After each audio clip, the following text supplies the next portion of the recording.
자, 에베소서 보겠습니다. 이 에베소서, 아마 이 에베소서도 어떤 깊이와 넓이로 따지자면은 이 사도 바울이 쓰는 편지 가운데 가장 깊고 가장 넓은 내용 가운데 하나일 것입니다. 그래서 지금 우리가 주일날 로마서 말씀도 보고 있지만은 이 로마서 말씀에 나오는 단어 하나하나, 문구 하나하나가 다 중요한 말씀이듯이 이 에베소서도 보면은 그저 이렇게 넘어갈 수 있는 내용들이 별로 없습니다. 다 멈추어 서서 이 말씀의 깊이와 이 말씀의 넓이를 보고 넘어가야 될, 그렇게 전부 다 하나하나 단어 하나하나가 그냥 가볍게 볼 수 있는 그런 내용들이 아닙니다. 그래서 이 하다 보니까 자꾸 속도가 늦어지는데, 이게는 사실 이런 에베소서 같은 거는 속도가 빠르다고 해서 좋은 게 아닙니다. 좀 천천히 가면서 보는데, 자, 에베소서 1장이 세 부분으로 나누어졌다 그랬습니다. 1절, 2절 인사, 흔히 하는 인사고, 그리고 1장 3절에서 14절까지 하나님을 찬양하는 내용들, 자, 그것을 우리가 봤고요. 이제 15절부터 23절까지 기도로 되어 있습니다. 자, 기도인데 우리가 지난 주간에는 고난 주간이어서 우리 마가복음에 나온 예수님의 고난을 받고 그 전 토요일 날 이 기도, 그래서 4월 1일 토요일이죠. 이 에베소서에 나오던 기도를 하다가 멈추었습니다. 그때 기도했는 가운데 첫 번째 기도 제목을 우리가 살펴봤는데, 기도 제목이 아니고 첫 번째 기도 내용을 살펴봤는데 그게 15절이었죠. 이로 말미암아 주 예수 안에서 너희 믿음과 모든 성도를 향한 사랑을 나도 듣고, 그러니까 바울이 에베소 교회에 대한 믿음과 사랑을 듣고 그걸 감사했습니다. 그래서 제가 여기서 중요하게 나오는 단어 믿음과 사랑, 우리 갈라디아서에서도 예수 그리스도 안에는 할래나 무할래나 그거 소용없다, 사랑으로 역사하시는 믿음이 중요하다 그랬습니다. 그래서 중요하게 나오는 단어가 사랑과 믿음이었습니다. 이 똑같이 에베소서에도 에베소 교인들이 그리스도 안에서 믿음과 모든 성도를 향한 사랑, 이 믿음과 사랑이 또 같이 결부해서 나오는 겁니다. 그러니까 우리 신앙을 이렇게 본다면은, 이게 우리가 예수 안에 있다는 것은 무엇을 의미하는가? 이 믿음과 사랑이 뗄래야 뗄 수 없이 같이 있어야 되는구나. 그러니까 예수 안에 있다고 말하면서 믿음이 없다? 그거는 말 자체가 성립이 안 될 정도로 그 모순이죠. 예수 안에 있다는 것은 당연히 믿음이고, 또 하나는 이것이 믿음이 우리의 내적 상태라면은 예수 안에 있는 외적 상태는 뭔가 하면은 사랑입니다. 사랑. 그죠? 그래서 우리가 예수 그리스도를 향한 믿음이 있다면 그건 반드시 겉으로 드러나는 사랑이 있어야 된다. 그런데 사도 바울이 에베소 편지를 쓸 때는 당연히 초기 단계죠. 에베소 교회가 이제 개척이 되고 바울이 개척하고 이제 하는 그 초기 단계 때 에베소 교회에 사랑이 있었습니다. 그런데 우리가 요한계시록을 보면은 사도 요한, 밤모섬에 유배간 사도 요한이 에베소 교회를 그 향해서 글을 쓸 때 책망했던 내용이, 너희들이 처음에는 사랑이 있었는데 사도 요한이 볼 때는 사랑을 잃어버렸다. 그러니까 오늘 여기 에베소의 처음 이 단계를 보니까 그리스도 안에서 믿음과 사랑이 있었습니다. 그죠? 근데 이 사랑을 나중에 세월이 갈수록 잊어버렸던 것을 이제 요한계시록에서 책망을 하고 있습니다. 우리도 처음에 간직했던 그런 믿음과 사랑이, 중요한 것은 한 번 잘하는 것도 중요하죠. 사실은 한 번, 두 번 잘하는 것도 중요합니다. 그러나 정말 잘한다는 것은 끝까지 계속해서 잘할 수 있는 어떤 신실함, 그게 중요한 겁니다. 자, 이제 두 번째 기도 내용을 보겠습니다. 16절, 내가 기도할 때에 기억하며 너희로 말미암아 감사하기를 그치지 아니하고. 자, 계속해서 지금 사도 바울이 에베소 교회를 생각하면 감사가 많이 있었습니다. 자, 17절, 우리 주 예수 그리스도의 하나님. 자, 하나님이 어떤 하나님이냐? 우리 주 예수 그리스도. 자, 그러니까 주 예수 그리스도가 다 나옵니다. 물론 이런 부분이 성경에 있지만 그렇게 흔하지 않습니다. 주 예수란 말이 나오고 예수 그리스도란 말은 나오지만 주 예수 그리스도 그리고 하나님이란 단어가 한목에 다 나오는 겁니다. 하나님은 누구냐? 주 예수 그리스도의 하나님입니다. 예수님은 누구냐? 주 예수고 예수 그리스도라는 겁니다. 자, 제가 어릴 때에 주 예수 그리스도 이런 호칭에 대한 정리가 전혀 안 되니까 굉장히 혼돈되더라고요. 자, 다시 아주 간단한 가장 기본이지만은 예수님은 그리스도입니다. 그죠? 이게 우리 신앙의 가장 기본적인 고백입니다. 예수님은 그리스도다. 그리스도는 메시아 구원자라는 겁니다. 그리고 이분은 우리의 주님이다. 우리의 주인이다. 그래서 신앙의 가장 기본적인 골격이 주 예수 그리스도, 요 호칭 안에 다 들어가 있습니다. 요 호칭 안에. 자, 우리도 로마 시대를 보면 로마 황제의 이름이 쭉 나오고 그 호칭이 굉장히 많습니다. 어떤 로마 황제는요, 호칭하고 이름까지 하면요, 로마 황제 이름 부르는데 2줄 걸려요. 2줄. 그 한 사람 이름을 부르는데, 뭐 굳이 말하자면 우리 로마의 구원자시고 로마에서 장군이시며 뭐 어느 로마 황제의 몇 대 손이시며 이 시대를 평안케 하는 그런 호칭들이 쭉 앞에 나오고 이름이 나오고 그렇습니다.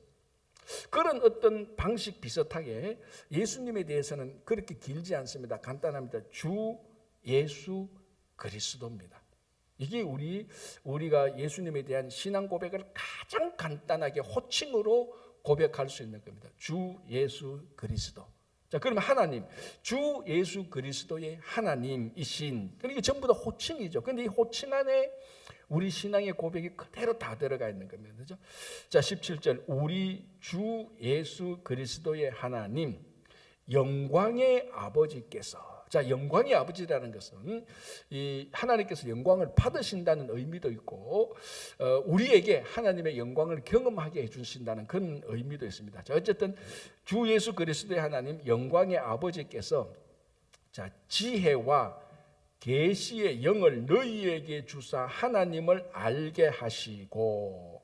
자, 이제 여기서 가장 기본적으로 우리가 하나님을 알게 되는 것이 어떻게 해서 하나님을 알게 되는가 하면은 지혜와 계시의 영을 하나님께서 우리에게 주셔야 우리가 알 수 있다는 겁니다.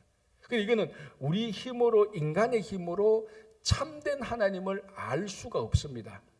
왜? 우리는 무지하고, 우리는 내 경험과 내 고집과 내 어떤 생각이 나를 꽉 사로잡고 있기 때문에, 이런 것들이 우리를 딱 막고 있기 때문에 하나님을 알 수 있는 나의 어떤 것들이 막고 있기 때문에 진짜 하나님을 알 수가 없습니다. 진짜 하나님을 알 수 있는 것은 하나님께서 우리를 막고 있는 것을 우리 밖에서, 내 삶의 외부에서 그것을 다 뚫어줘야 우리가 알 수 있습니다. 그러니까 쉽게 말하면 이거하고 똑같죠. 우리는 아주 캄캄한 무지와 내 경험과 내 고집과 내 쓸데없는 자존심의 감옥에 딱 갇혀 있습니다. 그런데 이 감옥에 갇혀 있고 감옥 문은 너무 단단해 가지고 안에 있는 내가 그 감옥 문을 열고 밖으로 나갈 수가 없습니다. 이제 누군가가 밖에서 감옥 문을 그 감옥 문이라기보다 동굴, 큰 동굴 안에 우리가 갇혀 있습니다. 우리 힘으로는 그 동굴을 뚫고 나갈 수가 없습니다. 누군가가 밖에서 그 동굴의 입구를 만들어줘야 우리가 그 동굴 밖에 있는 세상을 볼 수 있습니다. 그거하고 똑같습니다. 우리가 인간이 아무리 똑똑하고 아무리 위해도 그 무지와 고집과 전통과 내 그 쓸데없는 자존심, 인간의 어떤 경험의 동굴 안에서 나갈 수 있는 사람은 없습니다. 밖에서 하나님께서 나올 수 있도록 문을 만들어줘야 됩니다. 그것처럼 오늘 또 여기 보면은 지혜와 계시의 영을 너희에게 주사, 우리가 그걸 받았기 때문에 알고 있는 거죠. 이 주체가 하나님이라는 게 되게 중요하고요. 자, 또 보세요. 하나님을 알게 하시고. 자, 그러니까 우리가 그것을 막고 있는, 그 동굴 입구를 막고 있는 나에 관한 것을 우리가 그걸 인정하고 그것이 다 허물어져야 되는 겁니다. 근데 이게 내 힘으로 허무는 게 아니죠, 그죠? 하나님께서 허물어 주는 것이고요. 자, 그 다음에 그래서 하나님을 안다면은, 이게 대전제입니다. 하나님을 안다면은, 하나님을 알게 된다면, 더 정확히 말하면은 너희 마음의 눈을 밝히사, 뭐 사실은 같은 맥락이죠. 눈을 밝히사 그의 부르심의 소망이 무엇이며. 자, 하나님을 알게 되는 사람은 이제 무엇을 알게 되는가 하면 부르심의 소망을 알게 된다. 자, 여기서 이제 부르심이라는 것은 우리가 흔히 말하는 콜링이죠. 콜링. 하나님께서 나를 부르심. 이 콜링이라고 말하니까 그건 뭐 교역자나 선교사님, 목사나 선교사님에게만 콜링이 있지 않습니까? 라고 그렇게 전문적으로 생각할 필요는 없습니다. 우리 성도들 모든 사람이 다 콜링이 있는 겁니다. 그 콜링 때문에 우리가 구원을 받게 되는 거죠. 물론 이제 이 콜링이라는 것이 이제 여러 종류의 콜링이 있을 수 있습니다. 콜링이라는 것은 하나님의 부르심 아닙니까? 가장 첫 번째 부르심은 구원으로 부르심인 것입니다. 이게 가장 넓은 의미의 콜링이죠. 이 콜링이 없이는 우리는 예수 믿는 것에 대해서는 아무것도 할 수 없습니다. 단 이제 교역자나 선교사님한테 말하는 콜링이라는 것은 구원의 콜링이 아니고 사명에 대한 콜링을 말하는 겁니다. 자, 우리가 한국말로 하면은 소명이 있고 사명이 있습니다. 소명, 사명. 어떤 사람은 이것을 같이 별 구분해서 이렇게 막 서는데 이건 두 개는 완전히 다른 겁니다. 소명과 사명은 완전히 다른 겁니다. 소명은 굳이 말하면 영어로 콜링입니다. 사명은 뭡니까? 미션이죠, 미션. 그러니까 콜링 받은 사람이 하나님의 일을 하는 게 미션, 사명입니다. 그래서 콜링을 받을 때는 반드시 그 콜링에 합당한 사명이 다 있습니다. 그래서 콜링 없는 사명은 그냥 인간의 자기가 하고 싶은 자기 일이에요. 그런데 이제 또 콜링 없는 사명은 인간의 일이지만 사명 없는 콜링은 이것도 완전 무기력합니다. 하나를 이루는 거죠. 자, 그래서 오늘 여기서 부르심의 소망 말할 때 부르심은 콜링이고 소망이란 말은 것은 뭐 영어로 호프, 희망 그런 게 아니고 미션을 말하는 것입니다. 하나님께서 우리에게 하나님을 알게 하시고 부르심을 알게 하는 겁니다. 그 부르심은 첫 번째는 구원의 부르심입니다. 이거는 뭐 가장 기본적인 거죠. 이 구원의 부르심을 받은 사람 각자에게 합당한 그 부르심이 합당한 소망을 주십니다. 이 소망은 미션이죠. 사명이죠. 그러니까 소명과 사명이 우리 각자에게 다 같이 있어야 되는 것입니다. 그러니까 여전히 어떻게 보면 어떤 사람은 소명의 단계만 있습니다. 하나님께서 나를 부르심의 그 소명의 단계만 있는 것은 빨리 그 소망, 사명으로 나가야 되는 것입니다. 그런데 어떤 사람은 소명 없이 사명만 열심히 합니다. 이런 사람은 또 잘 생각해 봐야 됩니다. 이게 내가 지금 하나님의 사명을 하고 있는지, 왜 콜링도 없는데, 가만히 보면 어쩌면은 자기 야망, 자기 하고 싶은 일, 자기 욕망, 그거를 부르심의 소망, 하나님의 미션인 것처럼 혼돈하고 착각할 때도 같이 있습니다. 그래서 오늘 하나님께서 우리를 하나님으로 알게 하셨고, 그 하나님을 아는 사람은 하나님께서 우리를 부르셨고 콜링하셨고, 그 부르시는 모든 부르심에는 사명이 있습니다. 모든 소명에는 사명이 있습니다. 그래서 사명은 소명의 기본 위에 서야 되는 것입니다. 그래서 소명 없는 사명은 금방 무너지고요, 사명 없는 소명은 열매 없는 이파리만 있는 나무하고 똑같습니다. 그래서 오늘 하나님께서 부르심의 소망이 무엇인지 알게 한다, 콜링이 무엇인지, 콜링이 합당한 미션이 무엇인지를 알게 한다라는 것입니다. 자, 그 다음에 또 뭔가 하면은 성도 안에서 그 기업의 영광의 풍성함이 무엇이며, 자, 기업의 영광의 풍성함, 소유객이면 어떻게 기업의 영광의 풍성함. 자, 여기서 이제 기업이라는 것은 가장 하나님께서 우리에게 주시는, 우리 모두에게 주시는 가장 큰 기업은 하나님의 나라입니다. 이것이 우리가 공통적으로 추구해야 될 모든 성도와 교회의 가장 큰 목적이죠. 우리는 뭘 해도 하나님의 나라, 이 땅에 이루어지는 하나님의 나라를 위해서 살아가는 겁니다. 그래서 하나님 나라의 가치, 목적, 수단을 위해서 살아가는, 이 하나님 나라의 기업, 하나님 나라의 영광이 얼마나 풍성한지를 알게 하는 거예요. 하나님 나라에 대해서 일을 하고 하나님 나라에서 가치를 가지고 하나님의 나라를 위해서 수고하는 그 모든 것들이 얼마나 그게 영광인지. 자, 우리가 가끔 이런 말을 하지 않습니까? 왕이 우리를 불러서 어떤 국가의 일을 맡깁니다. 그러면 그 신하들은 뭐라고 감사 표시를 합니까? 왕께서 내게 이런 중요한 일을 맡겼으니 매우 크나큰 영광입니다, 이렇게 말합니다. 그런데 이 사람들이 왕이 자기에게 어떤 사명을 주면은 왕께서 우리에게 주신, 우리 가문, 우리 패밀리에 주신 큰 영광이라고 이렇게 해서 그 영광스러운 일을 하는 겁니다. 자, 그러니까 그것처럼 하나님께서 우리 각자에게 하나님 나라의 영광이 얼마나 큰지 알게 해주셨다는 것입니다. 그러니까 우리가 직분을 가지고 그 일이 하찮은 일인지 큰 일인지, 사실 뭐 직분을 가지고 하는 일은 하찮고 큰 일 없습니다. 다 똑같이 귀중한 거죠. 그런데 세상적으로 볼 때 이제 좀 뭐 큰 일이나 작은 일이나 그렇게 구분할 수 있겠지만, 어쨌든 직분을 가지고 하나님의 일을 하는 그 영광이 얼마나 큰지 그 가치를 우리가 알아야 되는 겁니다. 자, 지금 제가 말해놓고도 지금 굉장히 중요한 말을 했다 이런 생각이 드는 겁니다. 그게 우리가 하나님으로부터 받은 직분을 가지고 하는 일에 대한 가치, 그 가치를 아는 사람도 있고 그 가치를 전혀 모르는 사람들도 있습니다. 그러니까 이 자기 일이 하는 일의 가치가 세상 사람들이 볼 때 와, 큰일이구나 할 때 가치를 느끼는 이런 하찮은 사람도 있고, 세상 사람들이 알아주든 안 알아주든 이 일이 크든 작든 이것이 하나님의 일이라면 그것이 정말 가치 있구나라는 것을 아는 고결한 사람도 있습니다. 그리고 우리가 얼마나 하나님의 나라의 일을 하면서 그 가치 기준이 얼마나 세상적인지 인간적인지 그런 경우들이 너무 허다합니다. 그래서 오늘 우리가 하나님을 알게 된다면은, 그리고 하나님께서 우리 부신 콜링을 알게 되고 미션을 알게 된다면, 이 콜링과 미션이 합쳐져서 가는 방향은 하나님의 나라인데, 하나님 나라의 그 하는 일에 얼마나 그 영광이 풍성한지 그거를 알게 한다는 거예요. 그러면 하나님 나라의 일을 하는 그 마음의 기쁨과 가치와 만족감이 얼마나 있겠습니까? 풍성한 거죠. 야, 내가 정말 오늘 나 같은 사람이 하나님 나라의 일을 했구나. 굉장히 큰, 이것이야말로 정말 내 인생의 큰 영광이다. 그런 생각이 알게 한다는 것이에요.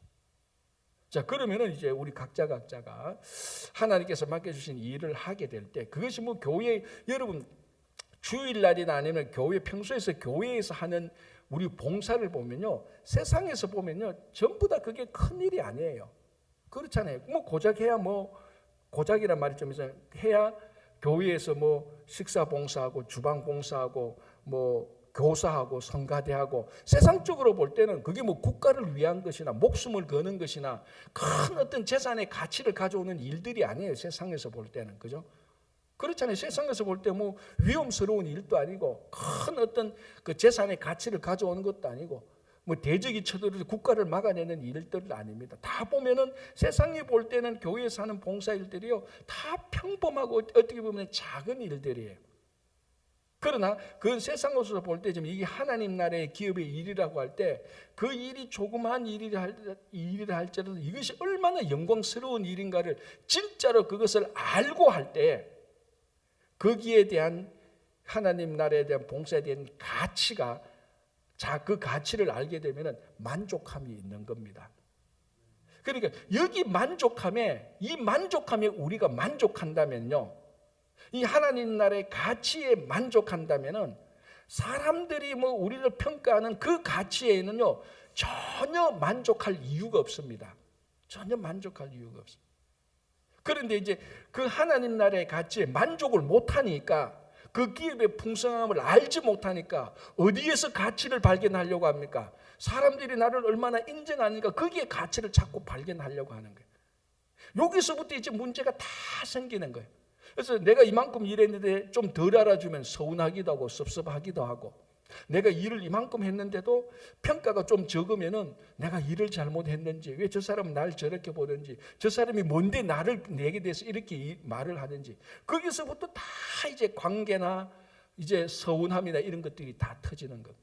그래서 오늘 여기서 우리가 정말로 부르심의 소망을 알고 하나님 나라의 기업의 풍성함을 안다면은 거기에 만족할 수 있지 않습니까? 거기에 만족한다면 사람들이 인간적인 세상적인 가치나 평가에 대해서 진짜로 무심해질 수가 있습니다. 그래서 저는 가끔 이것을 우리 성도가 가지는 무심의 은사다, 제가 이렇게 가끔 얘기합니다. 성경에 있는 은사는 아닌데 목회를 해보고 신앙생활을 해보니까요, 무시할 수 있는 은사가 필요해요. 우리한테는 옆에서 사람이 쓸데없는 얘기할 때는 무시할 줄도 아는 은사가 필요해요.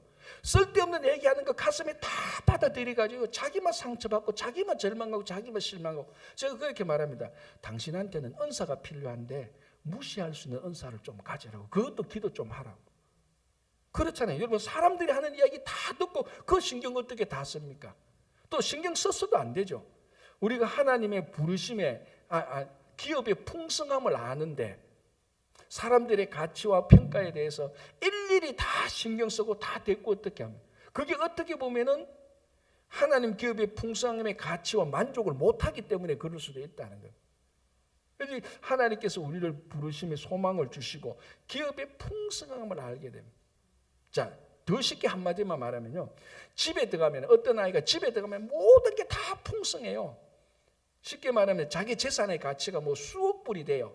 근데 밖에 나가서 다른 사람이 뭐 자기 집 뭐 100만 불 한다고 해서 막 그 자랑한다고 생각해 보십시오. 자기 집의 가치는 수억 불인데 그 100만 불 하는 사람이 뭐 옆에서 뭐, 야, 너 돈이 있냐, 너 집 좋으냐, 그거 한다고 해서 그게 자기한테 상처가 되겠습니까? 하나도 안 되죠. 씩 웃고 치우죠.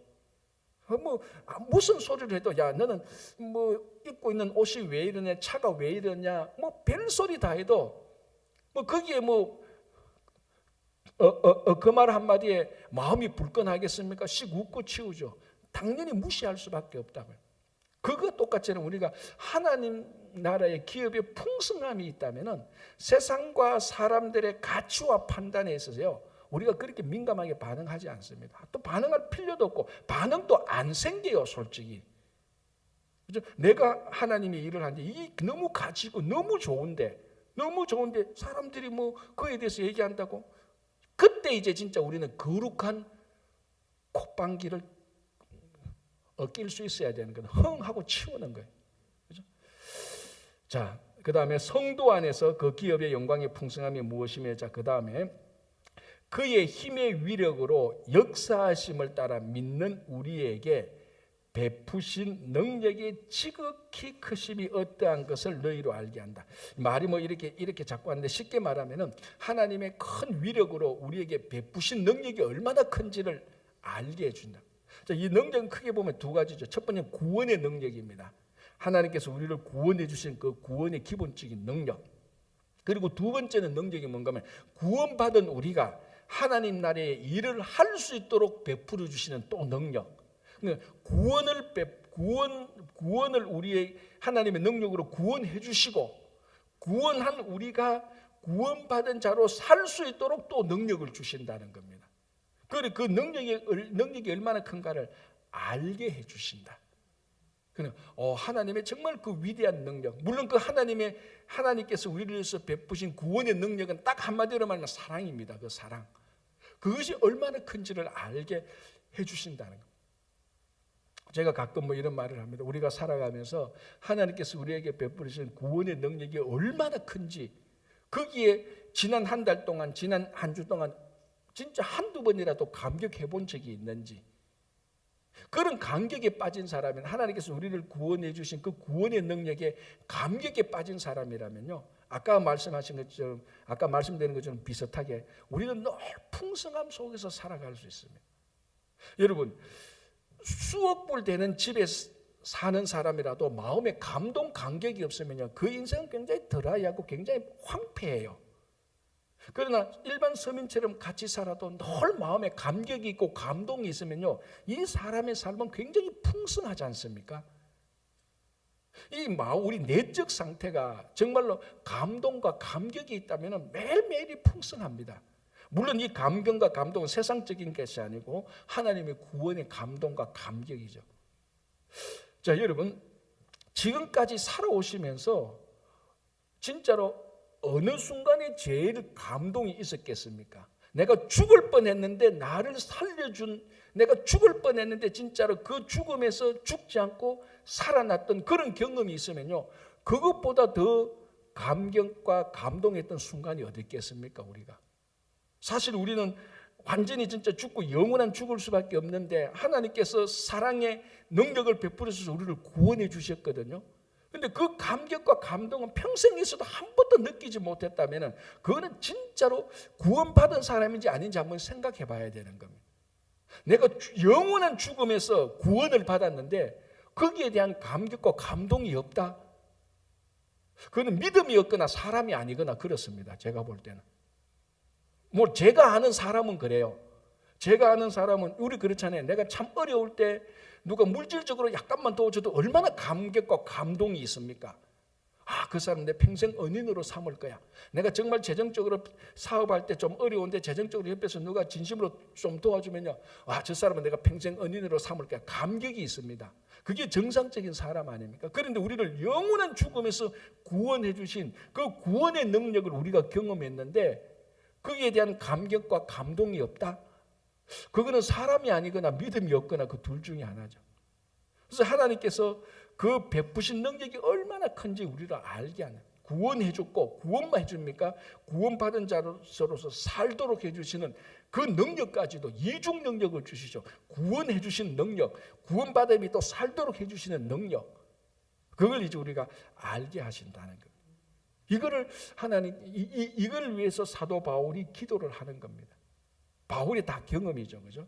하나님께서 우리에게 지혜와 계시의 영을 주시사 하나님을 알게 하시고 부르심의 소망, 즉 소명과 사명이 무엇인지 알게 하시고, 그리고 또 뭡니까? 하나님 나라의 기업의 영광의 풍성함이 얼만가를 알게 하시고, 그리고 하나님의 구원의 능력과 구원받은 사람의 살아갈 수 있는 능력이 큰지 얼마나 알게 하시고. 자, 여러분, 이 에베소서에 왜 한 절 한 줄이 중요한가 하면요, 지금 바울이 기도했던 이것을 우리 일상적인 삶 속에서, 우리가 일상적인 삶 속에서 이것이 우리 삶의 내면의 묵상이 된다면은 이게야말로 진짜 성숙한 성도입니다.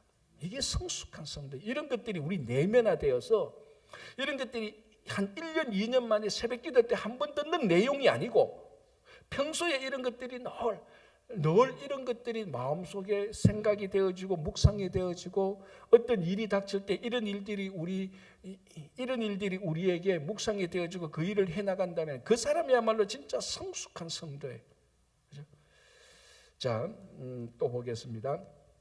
다시 볼게요. 이제, 자, 그리고 난 다음에 20절, 예수 그리스도에게 초점을 맞춥니다. 20절, 그의 능력이 그리스도 안에서 역사하사 죽은 자들 가운데서 다시 살리시고, 자, 부활의 능력입니다. 하나님께서 예수 그리스도를 죽은 자 가운데서 부활의 능력, 그걸 말이죠. 또 하늘에서 자기의 오른편에 앉히사, 예수 그리스도를 부활하시고 성천하셔서 하나님 우편에 앉아 계신 예수 그리스도, 가장 전통적인 예수 그리스도의 부활과 성천에 관하여서 사도 바울이 고백합니다. 이거를 부인한다면 다 이단입니다. 다 이단이에요. 자, 그리고 보십시오. 이제 그 부활하시고 하나님 우편에 계신 예수님이 어떤 분인가, 이제 예수 그리스도에 대한 고백이 나오는 겁니다.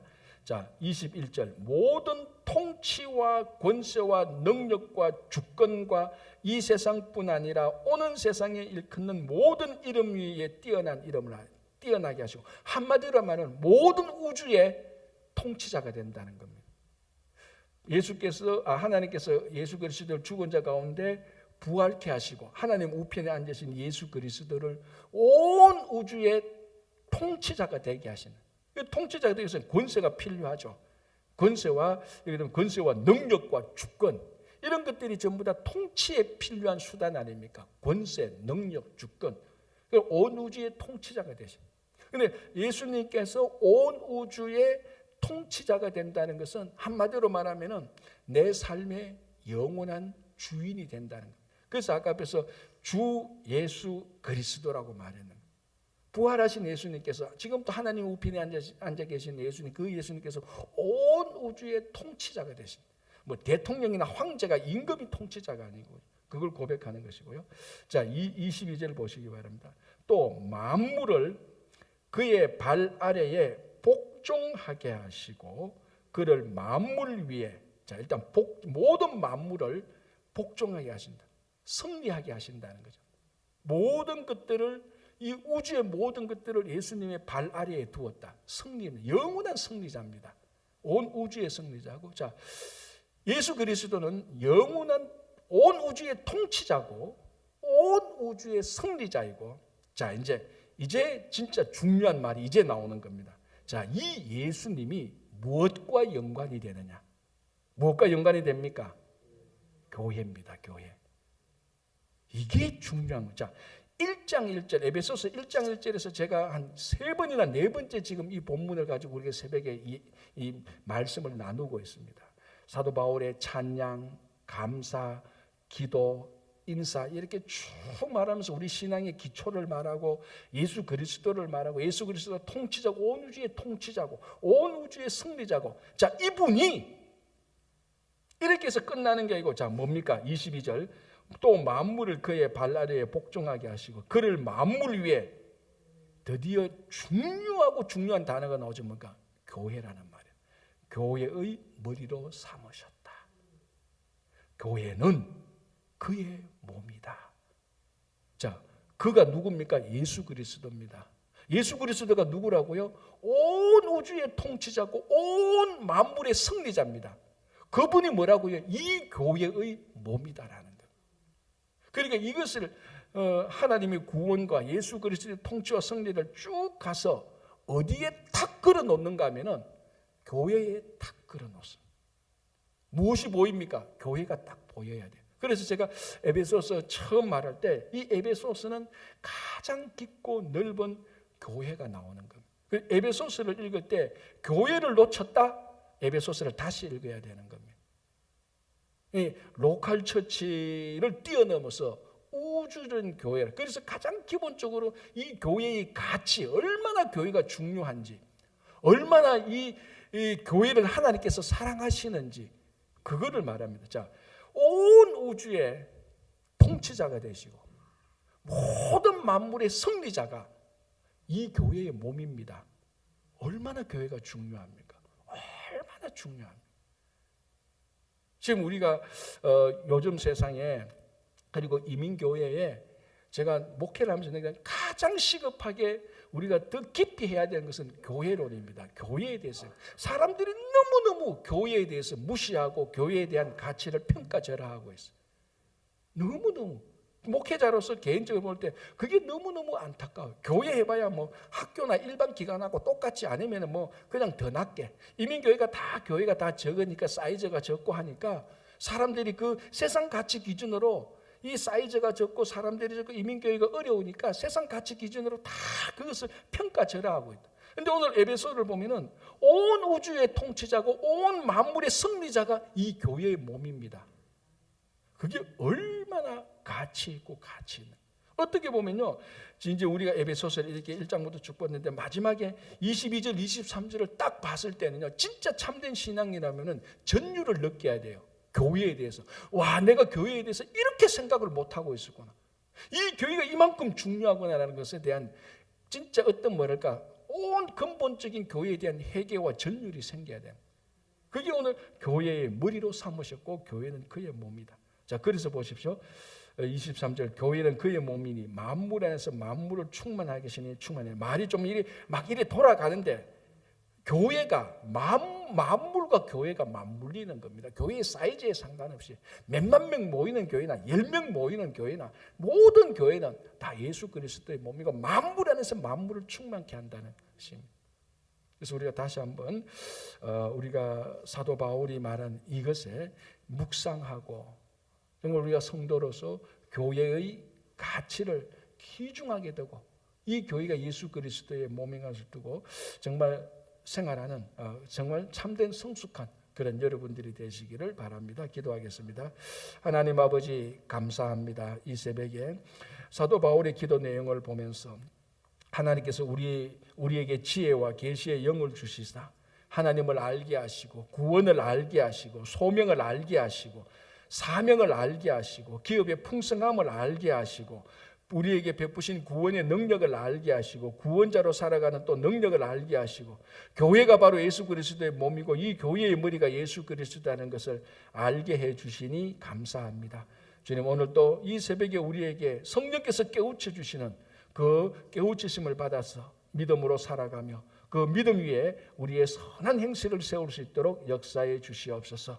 이 시간에도 연약한 육신으로 고통을 당하고 있는 모든 한우들을 주님께서 친히 찾아가셔서 그들의 아픈 몸을 치료하여 주시고 세포 하나 피 한 방울까지도 뼈 마디마디 살점 한 점 한 점까지도 다 회복시켜 주시고 오장육부 다 회복시켜 주시기를 간절히 원합니다. 특별히 우리 교회에서 자라나는 아버지 어린이들 그들에게 지혜와 믿음과 건강을 주셔서 다음 세대의 귀한 믿음의 주인공이 되게 하시고 교회의 어르신들 연약한 몸을 강하게 하여 주시고 하늘나라에 대한 깊은 소망과 즐거움을 더하여 주시옵소서.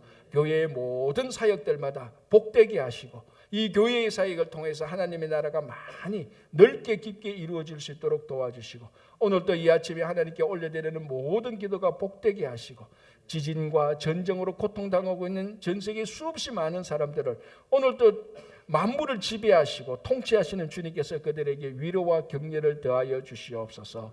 예수님 이름으로 기도합니다. 아멘.